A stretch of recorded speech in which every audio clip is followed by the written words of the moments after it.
कर्णेभिः शृणुयामदेवाः भद्रम् पश्येमाक्षभिर्यजत्राः स्थिरैरङ्गैस्तुष्टवागंसस्तनूभिः व्यशेम देवहितं यदायुः स्वस्ति न इन्द्रो वृद्धश्रवाः स्वस्ति नः पूषा विश्ववेदाः स्वस्ति नस्तार्क्ष्यो अरिष्ठनेमिः स्वस्ति नो बृहस्पतिर्दधातु ॐ शान्तिः शान्तिः शान्तिः ॐ नमस्ते गणपतये त्वमेव प्रत्यक्षम् तत्त्वमसि त्वमेव केवलम् कर्तासि त्वमेव केवलम् धर्तासि त्वमेव केवलम् हर्तासि त्वमेव सर्वम् खल्विदम् ब्रह्मासि त्वम् साक्षादात्मासि नित्यम् ऋतम् भक्ष्मि सत्यम् भक्ष्मि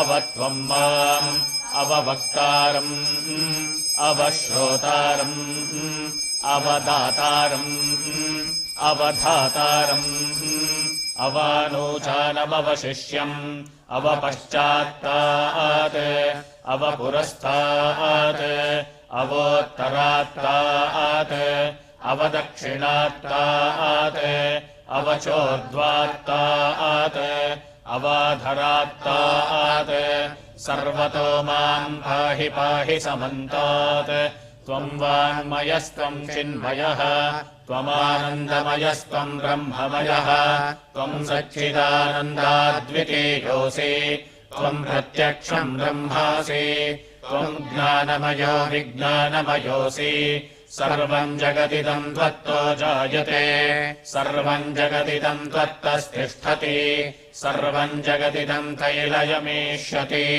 सर्वम् जगदिदम् त्वयि प्रत्येति त्वम् भूमिरापो नलो निलो नभः त्वम् चत्वारि वा आत्मदानि त्वम् गुणत्रयातीतः त्वम् अवस्थात्रयातीतः त्वम् देहत्रयातीतः त्वम् कालत्रयातीतः त्वम् मूलाधारे स्थितोऽसि नित्यम् त्वम् शक्तित्रयात्मकः त्वाम् योगिनो ध्यायन्ति नित्यम् त्वम् ब्रह्मास्त्वम् विष्णुस्त्वम् रुद्रस्त्वमिन्द्रस्त्वमग्निस्त्वम् वायुस्त्वम् सूर्यस्त्वम् चन्द्रमास्त्वम् ब्रह्मभूर्भुवस्सुभरोम् गणादीम् पूर्वमुच्चार्य वर्णादीम् तदनन्तरम् अनुस्वारः परतरः अर्धेन्दुलसितम् तारेण रुद्धम् एतत्तव मनुस्वरूपम् दकारः पूर्वरूपम्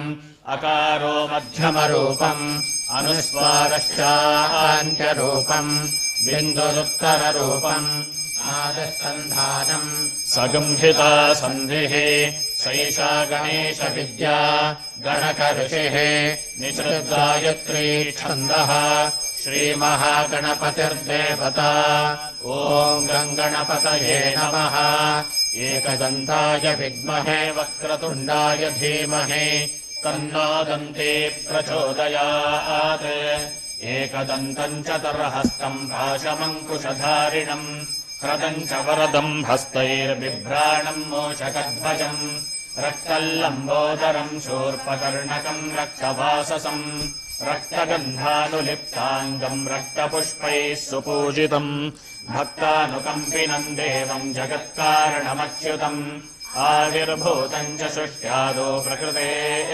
पुरुषात् परम् एवम् ध्यायति यो नित्यम् स योगी योगिनाम् वरः नमो व्रातपतये नमो गणपतये नमः प्रमथपतये नमस्ते स्तुलम्बोदराय एकदन्ताय विघ्नविनाशिने शिवसुताय श्रीवरदमूर्तये नमो नमः भद्रम् दधातु ॐ शान्तिः शान्तिः शान्तिः वर्णाम् हरिणीम् सुवर्णरजतस्रजाम् चन्द्राम् हिरण्मयीम् लक्ष्मीम् जातवेदो महावः ताम् महावः जातवेदो लक्ष्मीर्मनपगामिनीम् यस्याम् हिरण्यम् विन्देयम् गामश्वम् पुरुषानहम् अश्वपूर्वाम् रथमध्याम् हस्तिनादप्रबोधिनीम् श्रियम् देवीमुपह्वये श्रीर्मा देवी जुषताम् कांसोऽस्मिताम् हिरण्यप्राकारामार्द्राम् ज्वलन्तीम् तृप्ताम् तर्पयन्तीम् पद्मे स्थिताम् पद्मवर्णाम् तामिहोपह्वये श्रियम् चन्द्राम् प्रभासाम् यशसा ज्वलन्तीम् श्रियल्लोके देवजुष्टामुदाराम् ताम् पद्मिनीमीम् शरणमहम् प्रपद्ये लक्ष्मीर्मे नश्यताम् त्वाम् वृणे आदित्यवर्णे तपसोऽधिजातो वनस्पतिस्तव वृक्षोत बिल्वः तस्य फलानि तपसानुदन्तुमायान्तरायाश्च बाह्या अलक्ष्मीः उपैतुमान् देवसखः कीर्तिश्च मणिना सह प्रादुर्भूतोऽस्मि राष्ट्रेऽस्मिन् कीर्तिमृद्धिम् ददातु मे क्षुत्विपासामलाम् ज्येष्ठामलक्ष्मीर्नाशयाम्यहम् अभूतिमसमृद्धिम् च सर्वान् निर्णुद मे गृहात् गन्धद्वारान् दुराधर्षान् नित्यपुष्टान् करीषिणीम् ईश्वरीम् सर्वभूतानाम् तामिहोपह्वये श्रियम् मनसः काममापूतुम् वाचः सत्यमशीमहि पशूनाम् रूपमन्नस्य मयि श्रेष्ठयताम् यशः कर्दमेन प्रजा भूता मयि सम्भव कर्दमा श्रियम् वासय मे कुले मातरम् पद्ममालिनीम् आपसृजन्तु स्निग्धानि चिक्लीतव समे गृहे निच देवीम् मातरम् श्रियम् वासय मे कुले आर्द्राम् पुष्करिणीम् पुष्टिम् सुवर्णाम् हेममालिनीम् सूर्याम् हिरण्मयीम् लक्ष्मीम् जातवेदो महावः आर्द्राम् यः करिणीम् यष्टिम् पिङ्गलाम् पद्ममालिनीम् चन्द्राम् हिरण्मयीम् लक्ष्मीम् जातवेदो महावः ताम् महावः जातवेदो लक्ष्मीर्मनपगामिनीम् यस्याम् हिरण्यम् गावो दास्योऽश्वान् विन्देयम् पुरुषानहम् यः देव्यै च विद्महे विष्णुपत्नी च धीमहि तन्नो लक्ष्मीः प्रचोदयात् शान्तिः शान्तिः विश्वाक्षम् विश्वशम्भुवम् विश्वन्नारायणम् देवमक्षरम् परमम् पदम् विश्वतः परमान् नित्यम् विश्वन्नारायणगम् हरिम् विश्वमेवेदम् पुरुषस्तद्विश्वमुपजीवति पतिम् विश्वस्याश्मेश्वरगुम् शाश्वतगुम् शिवमच्युतम् नारायणम् महाज्ञेयम् विश्वात्मानम् परायणम् नारायणपरो ज्योतिरात्मा नारायणः परः नारायणपरम् ब्रह्मतत्त्वन्नारायणः परः नारायणपरो ध्याता ध्यानम् नारायणः परः यच्च किञ्चिज्जगत्सर्वम् दृश्यते श्रूयतेऽपि वा अन्तर्बहिश्च तत्सर्वम् व्याप्य नारायणस्थितः अनन्तमव्ययम् कविगुम् समुद्रेऽन्तम् विश्वशम्भुवम् पद्मकोशप्रतीकाशगुम् हृदयम् चाप्यधोमुखम् अतो निष्ट्यापि तस्यान्ते नाभ्यामुपरि तिष्ठति ज्वालबालाकुलम् भाति विश्वस्यायतनम् महत् सन्ततगुम् शिलाभिस्तुलम् भक्त्या कोशसन्निभम् तस्यान्ते सुशिरगुम् सूक्ष्मम् तस्मिन् सर्वम् प्रतिष्ठितम् तस्य मध्ये महानग्निर्विश्वाचिर्विश्वतो मुखः सोऽग्रभुग्रिवजन्तिष्ठम् नाहारमचरः कविः तिर्यगोर्ध्वमदशायीरश्मयस्तस्य सन्तता सन्तापयति स्वम् देहमापातत नमस्तकः तस्य मध्ये वह्निशिखा अणीयोऽध्वान् व्यवस्थितः नीलतो यतमध्यस्ताद्विद्युल्लेखे वभास्वरा नीवारशोकवत्तन्वी पीताभास्वर्त्यनोपमा तस्याः शिखाया मध्ये परमा आत्मा व्यवस्थितः स ब्रह्म स शिवः स हरिस्येन्द्रः सोऽक्षरः परमस्वराट् ऋतगम् सत्यम् परम् ब्रह्म पुरुषम् कृष्णपिङ्गलम् ऊर्ध्वरेतम् विरूपाक्षम् विश्वरूपाय वै नमो नमः नारायणाय विद्महे वासुदेवाय धीमहि तन्नो विष्णुः प्रचोदयात् ॐ शान्तिः शान्तिः शान्तिः सुनवामसो ममराति यतो निदहाति वेदः स नः पर्षदति दुर्गाणि विश्वानावेव सिन्धुम् दुरितात्यग्निः तामग्निवर्णाम् तपसा ज्वलन्तीम् वैरोचनीम् कर्मफलेषु जुष्टाम् दुर्गाम् देवीकम् शरणमहम् प्रपद्ये सुतरसि तरसे नमः अग्ने त्वम् वारयानव्यो अस्मान् स्वस्तिभिरति दुर्गाणि विश्वा भूश्च पृथ्वी बहुला न पूर्वी भवातोकायतनयाय संयोः विश्वानि नो दुर्गः जातवेदः सिन्धुन्नदावा दुरितातिवर्षे अग्ने अत्रिवन्मनसा गृणानोऽस्माकम् बोध्यपिता तनूनाम् कृतनाजितकम् सहमानभुग्रमग्निकम् हुवेम परमाः सदस्तात्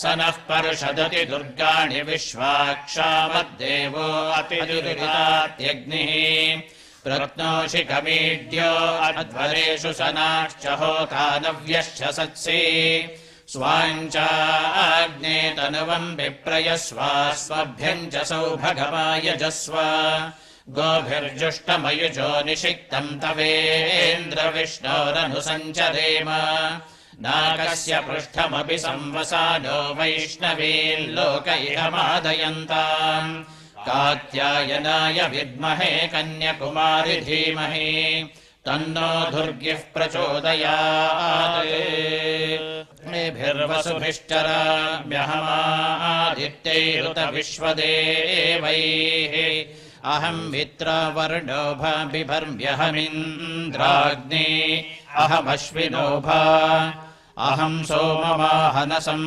बिभर्म्यहम् त्वष्टारमुतपोषणम् भगम् अहम् ददामि द्रविणम् हविष्मते सुप्राव्ये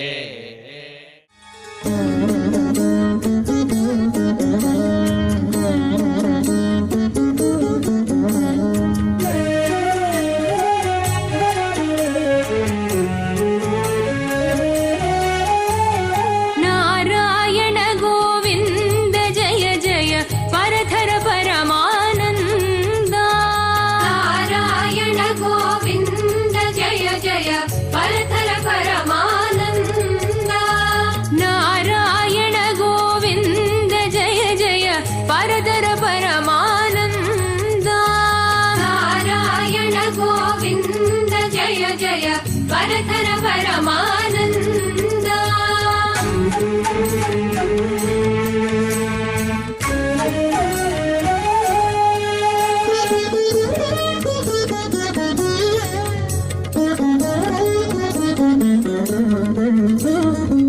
नक्तञ्चर हर नव्य गुणाकर नारद गान विलोला नक्तञ्चर हर नव्य गुणाकर नारद गान विलोला नारद गान विलोला नारायण गोविन्द जय जय परतर परमानन्दा नारायण गोविन्द जय जय परतर परमानन्दा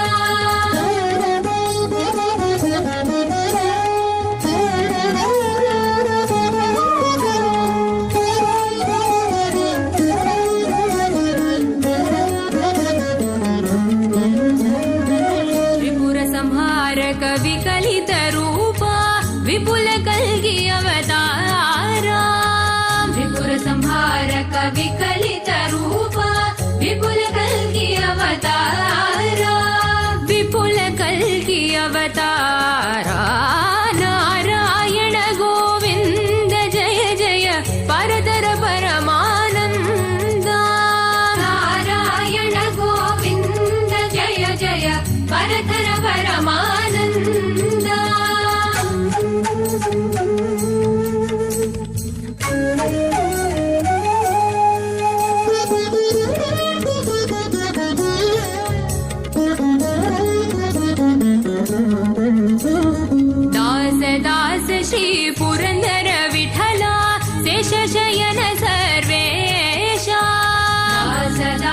श्री पुरन्दर विठला शेषशयन सर्वेशा दास दास श्री दास दास श्री दास दास श्री पुरन्दर विठला शेषशयन सर्वेशा शेषशयन सर्वेशा नारायण गोविन्द जय जय परतर परमानन्द नारायण गोविन्द जय जय परतर परमानन्द परतर परमानन्द परतर परमानन्द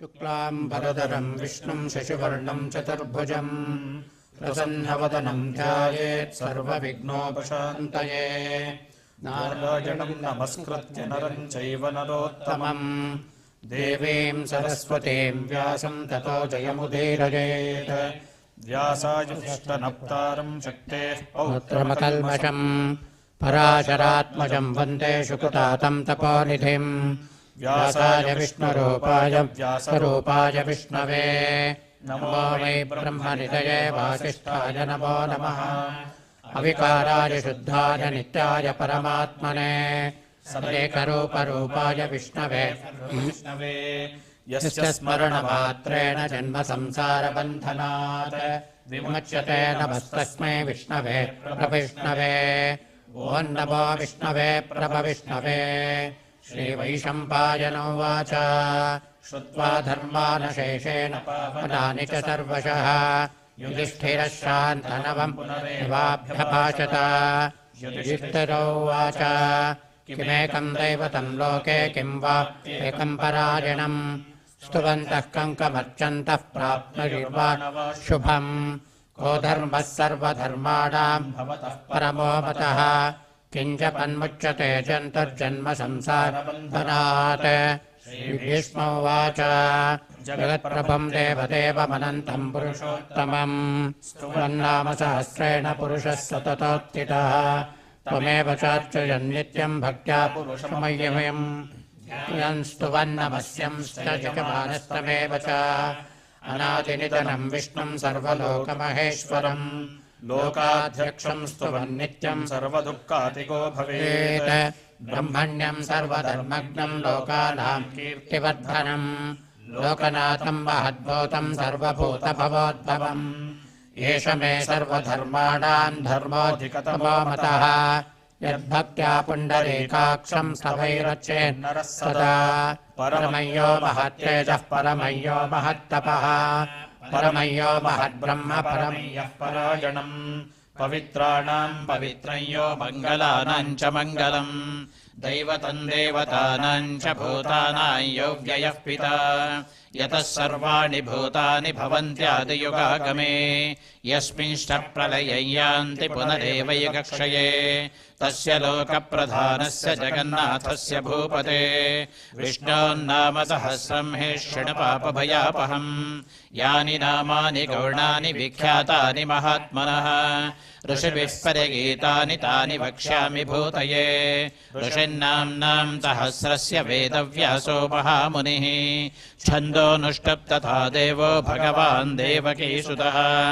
अमृतांशोद्भवो बीजं शक्तिर्देवकी नन्दनः त्रिसामाहृदयन्तस्य शान्त्यर्थे विनियुज्यते विष्णुं जिष्णुं महाविष्णुं प्रभविष्णुं महेश्वरम् अनेकरूपदैत्यान्तं नमामि पुरुषोत्तमम् अस्य श्रीविष्णोर्दिव्यसहस्रनामस्तोत्रमहामन्त्रस्य श्रीवेदव्यासो भगवान् ऋषिः अनुष्टुप्छन्दः श्रीमहाविष्णुः परमात्मा श्रीमन्नारायणो देवता अमृतांशोद्भवो भानुरतिबीजम् देवकीनन्दनस्रष्टेति शक्तिः उद्भवः क्षोभणो देव इति परमो मन्त्रः शङ्खवृन्दन्धकै चक्रीतिकीलकम् शारङ्गधन्वा गदाधर इत्यस्त्रम् रथाङ्गपाणिरक्षोभ्य इति नेत्रम् त्रिसामातामगः सामेति कवचम् आनन्दम् परब्रह्मे ब्रह्मेति योनिः ऋतुः सुदर्शनः काल इति दिग्बन्धः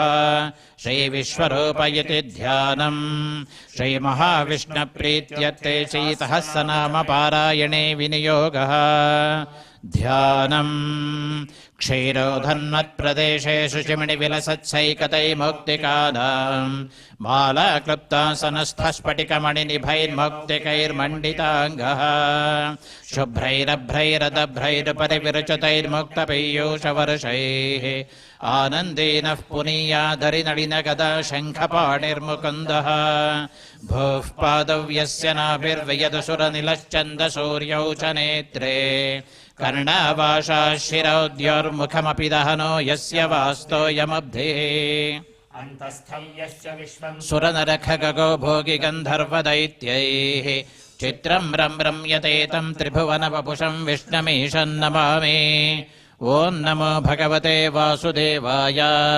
शान्ताकारं भुजगशयनं पद्मनाभं सुरेशं विश्वाधारं गगनसदृशं मेघवर्णं शुभाङ्गं लक्ष्मीकान्तं कमलनयनं योगिरुद्यानगम्यं वन्दे विष्णुं भवभयहरं सर्वलोकैकनाथं मेघश्यामं पीतकौशय्यवासं श्रीवत्साङ्कं कौस्तुभोद्भासिताङ्गं पुण्योपेतं पुण्डरीकायताक्षं विष्णुं वन्दे सर्वलोकैकनाथं नमः समस्तभूतानामादिभूताय भूभृते अनेकरूपरूपाय विष्णवे प्रभविष्णवे सशङ्खचक्रं चकरैटकुण्डलं सपीतवस्त्रं सरसैरुहेक्षणं सहारवक्षस्थलशोभिकौस्तुभं नमामि विष्णुं शिरसा चतुर्भुजं छायायां पारिजातस्य हेमसिंहासनोपरि आसीनमम्बुधश्यामभायताक्षमलङ्कृतं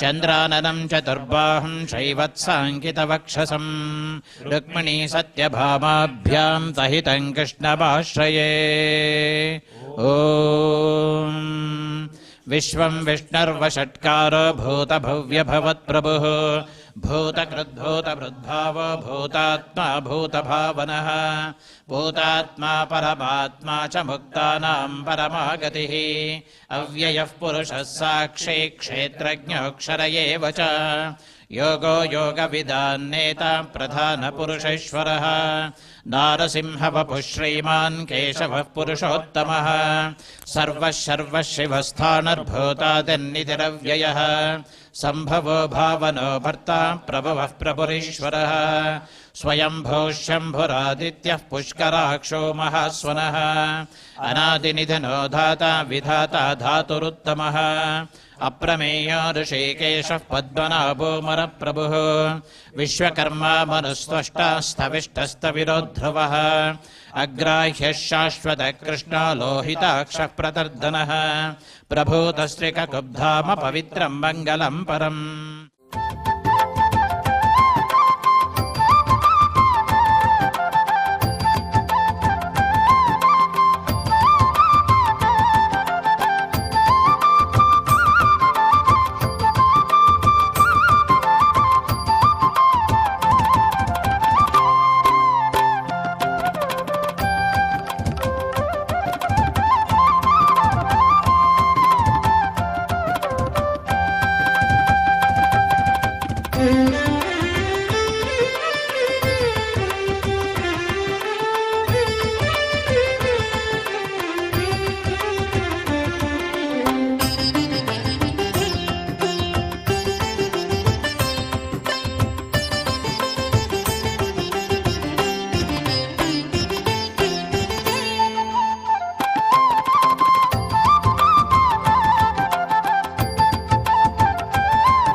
तद्वक्षस्थलनित्यवासरसिकाम् दत्क्षान्तिसंवर्धिनीम् पद्मालङ्कृतपाणिपल्लवयुगाम् पद्मासनस्थाम् श्रियम् वात्सल्यादिगुणोज्ज्वलाम् भगवतीम् वन्दे जगन्मातरम् श्रियः कान्ताय कल्याणनिधये निधयेऽर्थिनाम् श्रीवेङ्कटनिवासाय श्रीनिवासाय मङ्गलम् मङ्गलाशासनपरैर्मदाचार्यपुरोगमैः सर्वैश्च पूर्वैराचार्यैः सत्कृतायास्तु मङ्गलम्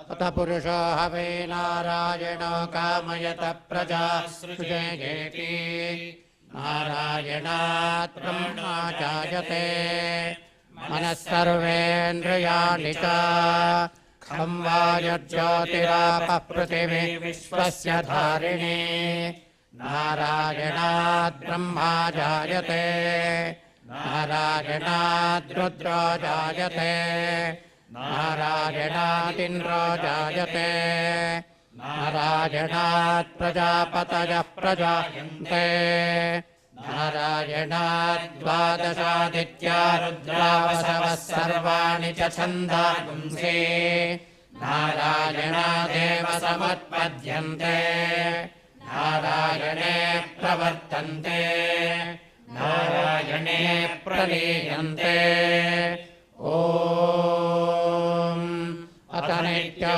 नारायणः ब्रह्मा नारायणः शिवश्च नारायणः शक्रश्च नारायणः द्यावा पृथिव्यौ च नारायणः कालश्च नारायणः दिशश्च नारायणः ऊर्ध्वश्च नारायणः अधश्च नारायणः अन्तर्बहिश्च नारायणः नारायण एवेदकम् सर्वम् यद्भूतं यच्च भव्यम् निष्कलो निरञ्जनो निर्विकल्पो निराख्यातः शुद्धो देव एको नारायणः न द्वितीयोऽस्ति कश्चित् य एवं वेद स विष्णुरेव भवति स विष्णुरेव भवति ओमित्यग्रे व्याहरेत् नम इति पश्चात्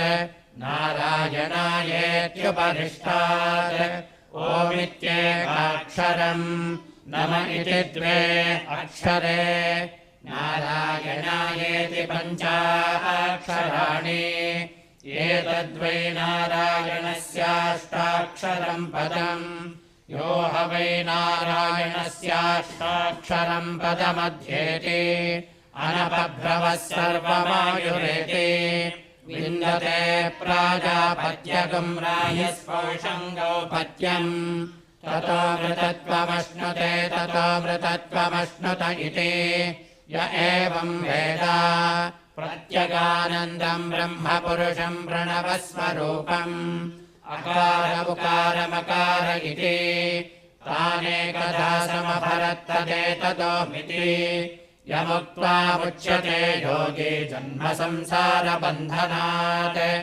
ॐ नमो नारायणायेति मन्त्रोपासकः वैकुण्ठभुवनलोकम् गमिष्यति तदिदम् परम् पुण्डरीकम् विज्ञानघनम् तस्मात् तदिदावन्मात्रम्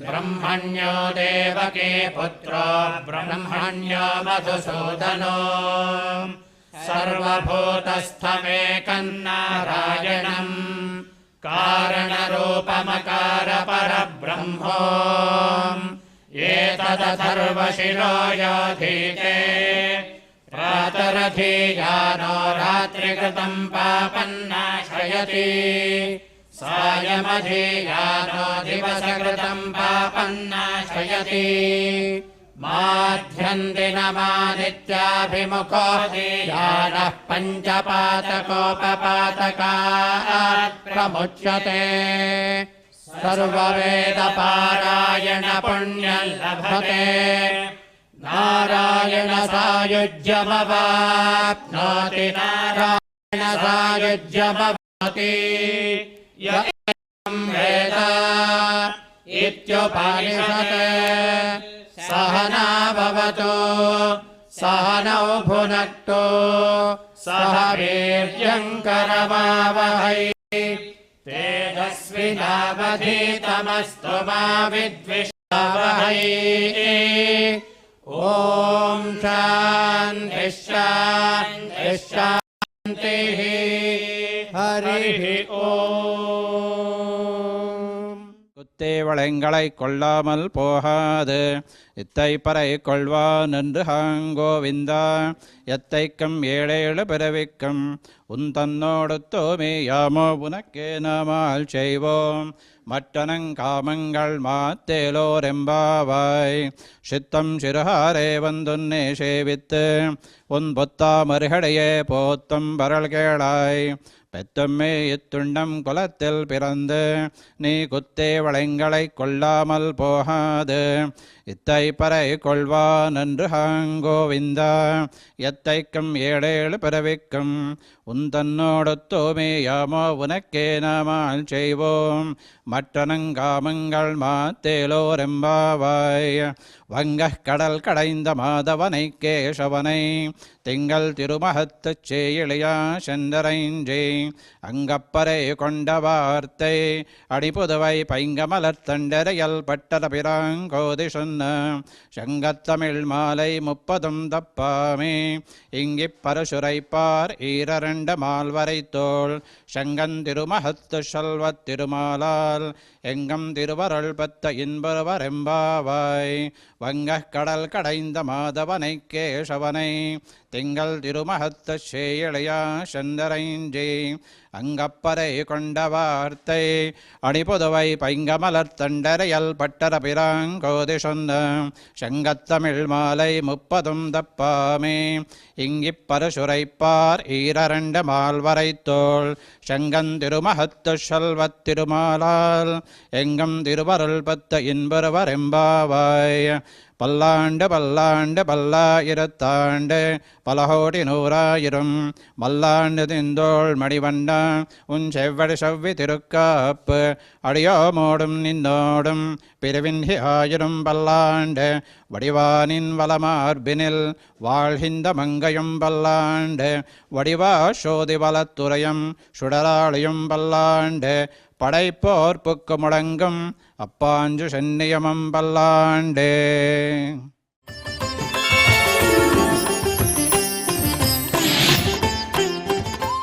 ಓಂ ನಮೋ ವೆಂಕಟೇಶಾಯ. ವಿಶ್ವಾವಸು ನಾಮ ಸಂವತ್ಸರದ ಯುಗಾದಿಯ ಸಂದರ್ಭದಲ್ಲಿ ಎಲ್ರಿಗೂ ಶುಭಾಕಾಂಕ್ಷೆಗಳು. ಇವತ್ತಿನ ದಿವಸ ಯುಗಾದಿ ಅಂತ ನಾವು ಕರಿತೇವೆ. ಯುಗಾದಿ ಅಂತ ಹೇಳಿದರೆ ಒಂದು ಯುಗದ ಪ್ರಾರಂಭ. ಆದಿ ಅಂದರೆ ಪ್ರಾರಂಭ. ಯಾವುದೇ ಒಂದು ಕೆಲಸವನ್ನು ಮಾಡುವುದಕ್ಕಿಂತ ಮುಂಚೆ ಅದರ ಆದಿ ಪರ್ವ ಅಂದರೆ ಮೊದಲನೇ ಭಾಗ ಏನಿರುತ್ತೆ ಅದಕ್ಕೆ ತುಂಬಾ ಮಹತ್ವ ಇರುತ್ತೆ. ನಾವು ಮೊದಲನೇ ದಿವಸ ಏನು ಮಾಡ್ತೀವೋ, ಮೊದಲನೇ ಕ್ಷಣದಲ್ಲಿ ಏನು ಮಾಡ್ತೀವೋ ಅದು ಇಡೀ ಸಂವತ್ಸರದಲ್ಲಿ ನಮ್ಮ ಮೇಲೆ ಪ್ರಭಾವಿಯಾಗಿರುತ್ತೆ ಎನ್ನುವುದು ಒಂದು ನಂಬಿಕೆ. ಪ್ರತಿ ವರ್ಷದ ಬೇರೆ ಬೇರೆ ಪಂಚಾಂಗಗಳು ಉಂಟು. ಇದು ಚಾಂದ್ರಮಾನದ ಯುಗಾದಿ ಈಗ ಆಗ್ತಾಯಿದೆ. ಈಗ ಯುಗಾದಿ ದಿವಸ ಯಾಕೆ ವಿಶೇಷ ಅಂತ ಹೇಳಿದರೆ, ಇವತ್ತು ಬ್ರಹ್ಮದೇವರು ಸೃಷ್ಟಿ ಪ್ರಾರಂಭ ಮಾಡಿದ ಸಮಯ ಅಂತ ಪುರಾಣಗಳು ಹೇಳ್ತಾ ಇದೆ. ಅಂದರೆ ಪುರಾಣಗಳು ಪ್ರಾರಂಭ ಮಾಡುವುದು ಬ್ರಹ್ಮದೇವರು ಎಲ್ಲ ದೇವತೆಗಳನ್ನು ಸೃಷ್ಟಿ ಮಾಡಿ ಅವರವರಿಗೆ ಕೆಲಸವನ್ನು ಹಂಚುತ್ತಾರಂತೆ.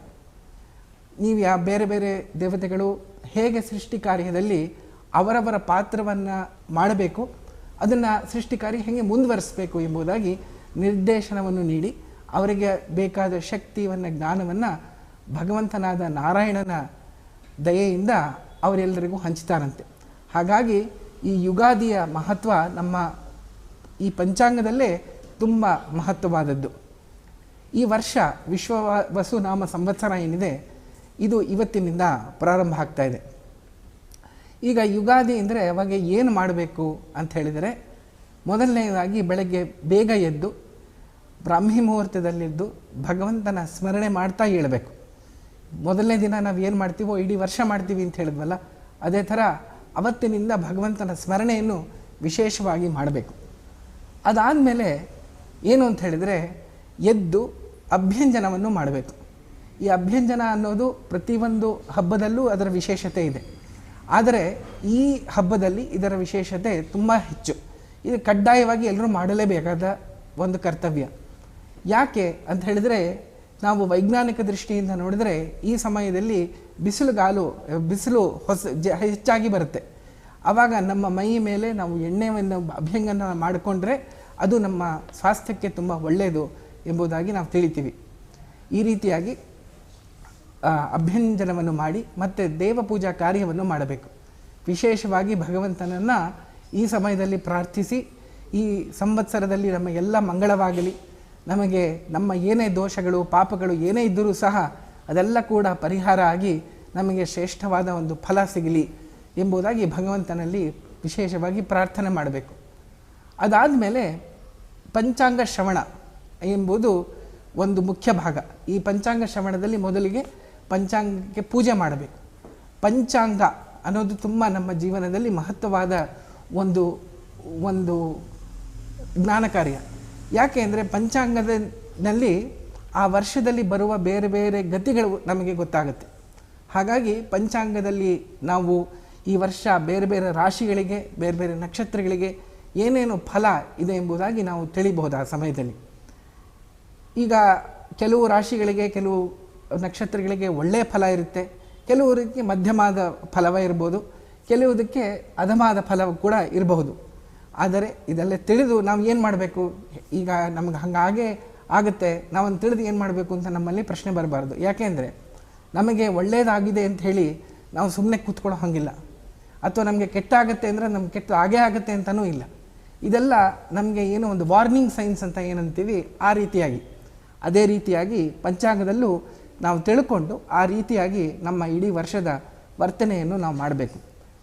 ಯುಗಾದಿ ಅಂತ ಹೇಳಿದ ಮೇಲೆ ಇದರಲ್ಲಿ ಇದಕ್ಕೂ ಭಗವಂತನಿಗೂ ಏನು ಸಂಬಂಧ ಅಂತ ಕೇಳಿದ್ರೆ, ಯುಗಾದಿಕೃತ್ ಅಂತಲೇ ವಿಷ್ಣು ಸಹಸ್ರನಾಮ ನಮಗೆ ಹೇಳ್ತಾ ಇದೆ.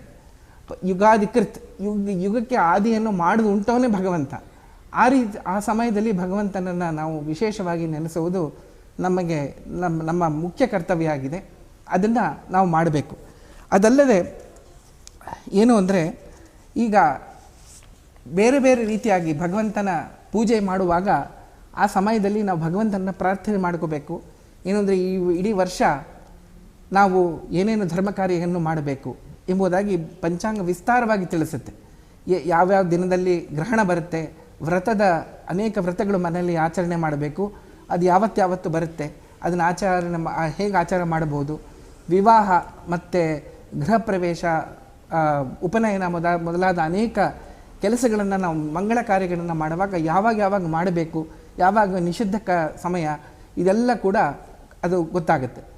ಅದಲ್ಲದೆ ಪ್ರತಿಯೊಂದು ವರ್ಷಕ್ಕೂ ನಿಯಾಮಕರು ದೇವತೆಗಳಿರ್ತಾರೆ. ಆ ದೇವತೆಗಳ ಮೂಲಕ ನಮಗೆ ಗೊತ್ತಾಗುತ್ತೆ ಈ ವರ್ಷದ ಫಲ ಹೇಗೆ ಅಂತ. ಆ ಫಲವನ್ನು ಮೊದಲೇ ತಿಳ್ಕೊಂಡು ಅದರ ತಕ್ಕಂತೆ ನಮ್ಮ ವರ್ತನೆ ಇದ್ದರೆ ಆ ವರ್ಷ ಎಲ್ಲ ಚೆನ್ನಾಗಿ ಮಂಗಳಮಯವಾಗಿ ಎಲ್ಲರಿಗೂ ಎಲ್ಲ ಸಮಯದಲ್ಲೂ ಒಳ್ಳೆ ಆಗುವಂಥದ್ದೇ ಆಗುತ್ತೆ. ನಾವು ಹೇಳೋದುಂಟು ನೋಡಿ, ಈ ನಕ್ಷತ್ರದಿಂದ ಈ ರಾಶಿಯಿಂದ ನಮಗೆ ಈ ರೀತಿ ಆಯಿತು. ಈ ನಕ್ಷತ್ರಗಳು, ಈ ನವಗ್ರಹಗಳೇನಿದ್ದಾರೆ ಎಲ್ಲ ಕೂಡ ಅವರ ನಿಯಂತ್ರಣದಲ್ಲಿದೆ. ಅವರ ನಿಯಂತ್ರಣ ಭಗವಂತನ ಕೈಯಲ್ಲಿದೆ. ಹಾಗಾಗಿ ನಾವು ಏನೇ ಕೆಲಸವನ್ನು ಮಾಡಿದರೂ ಕೂಡ ಅದಕ್ಕೆ ತಕ್ಕಂತೆಯೇ ಅವರು ಫಲ ಕೊಡ್ತಾರೆ ಹೊರತು ಅವರು ಒಳ್ಳೆಯದು ಕೆಟ್ಟದ್ದು ನಮಗೆ ಮಾಡೋದಿಲ್ಲ. ಈಗ ಹೇಗೆ ಅಂದರೆ, ನಮ್ಮ ಬ್ಲಡ್ ಟೆಸ್ಟ್ ಮಾಡ್ತಾರೆ. ಬ್ಲಡ್ ಟೆಸ್ಟ್ ಮಾಡಿದಾಗ ಅದರಲ್ಲಿ ಕೆಲವುದು ರೋಗಗಳಿದೆ ಅಂತ ನಮ್ಗೆ ಗೊತ್ತಾಗ್ಬೋದು. ನಮ್ಮ ಜಾತಕ, ನಮ್ಮ ನಕ್ಷತ್ರ ಫಲವೆಲ್ಲ ಕೂಡ ನಾವು ಮಾಡಿದ ಕರ್ಮಗಳು. ಈ ಜನ್ಮದಲ್ಲಿ ತಿಳಿದೇ ಇದ್ದು ಮತ್ತು ಹಿಂದಿನ ಜನ್ಮಗಳಲ್ಲಿ ಸೇರಿರುವ ಕರ್ಮದಿಂದ ಈ ಫಲವನ್ನು ನಾವು ಅನುಭವಿಸಬೇಕಾಗುತ್ತೆ, ಒಳ್ಳೆಯದಾಗಲಿ ಕೆಟ್ಟದಾಗಲಿ. ಆದರೆ ಭಗವಂತನನ್ನು ಸ್ಮರಣೆ ಮಾಡಿ ಮಂಗಲಾನಾಂ ಚ ಮಂಗಲಂ ಪವಿತ್ರಾನಾಂ ಪವಿತ್ರಮ್ಯೋ ಎಂಬುದಾಗಿ ಪ್ರಾರ್ಥನೆಯನ್ನು ಮಾಡಿ ನಮಗೆ ಮತ್ತು ಎಲ್ಲರಿಗೂ ಈ ಸಮಯದಲ್ಲಿ ಬರೀ ನಮಗೆ ಒಳ್ಳೆಯದಾಗಬೇಕು ಅಂತಲ್ಲ, ಎಲ್ಲರಿಗೂ ಒಳ್ಳೆಯದಾಗಬೇಕು, ಎಲ್ಲ ಕಡೆ ಚೆನ್ನಾಗಿ ಮಳೆ ಬರಬೇಕು ಎಂಬುದಾಗಿ ವಿಶೇಷ ಸ್ತೋತ್ರಗಳಿದೆ. ಆ ಸ್ತೋತ್ರಗಳನ್ನೆಲ್ಲ ಪಠನೆ ಮಾಡಿ ಈ ಸಮಯದಲ್ಲಿ ಭಗವಂತನಿಗೆ ಅರ್ಪಣೆ ಮಾಡಬೇಕು. ಕೊನೆಯದಾಗಿ ಈ ದಿವಸ ಮಾಡಬೇಕಾಗಿರೋ ದೊಡ್ಡ ಕೆಲಸ ಏನು ಅಂದರೆ, ಬೇವು ಮತ್ತು ಬೆಲ್ಲವನ್ನು ಭಗವಂತನಿಗೆ ಅರ್ಪಣೆ ಮಾಡಿ ನಾವು ಸ್ವೀಕಾರ ಮಾಡಬೇಕು. ಇದು ವೈಜ್ಞಾನಿಕ ದೃಷ್ಟಿಯಲ್ಲಿ, ಶಾಸ್ತ್ರೀಯ ದೃಷ್ಟಿಯಲ್ಲಿ ಕೂಡ ಇದು ತುಂಬ ಅಗತ್ಯ.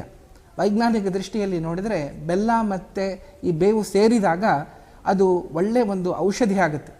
ಯಾವುದೇ ಆಯುರ್ವೇದಿಕ ಒಂದು ಔಷಧಿಯಲ್ಲೂ ಬೇವಿನ ಅಥವಾ ಬೆಲ್ಲದ ಅಂಶ ಸ್ವಲ್ಪ ಇದ್ದೇ ಇರುತ್ತೆ. ಇದರಿಂದ ಅನೇಕ ರೋಗಗಳು ಅದು ನಶಿಸಿ ಹೋಗುತ್ತೆ. ಅದು ಮಾಡಿದರೆ ನಮ್ಮ ದೇಹ ಧಾರಾಢ್ಯ ಬರುತ್ತೆ ಎಂಬುದು ಸರ್ವವಿದಿತವಾದ ವಿಚಾರ.